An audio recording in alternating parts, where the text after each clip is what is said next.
Inna lillahi wa inna lillahi raji'un.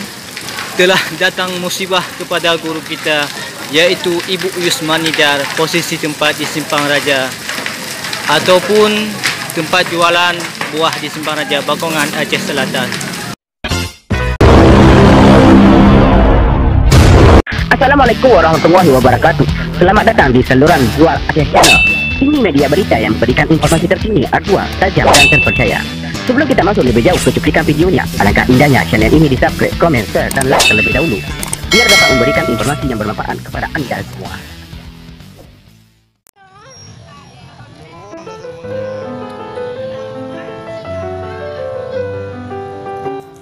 Cedera Alun, telah terjadi musibah kebakaran hebat di Simpang Raja, Kampung Kedai Bakongan, Kecamatan Bakongan, Aceh Selatan pada hari ini, Senin 5 Agustus 2019.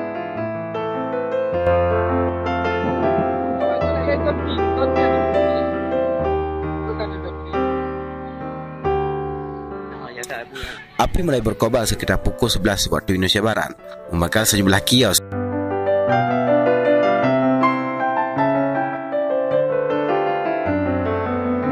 yang berkonstruksi kayu tepat di pinggir jalan lintas nasional Tapak Tuan Sebelum Salam.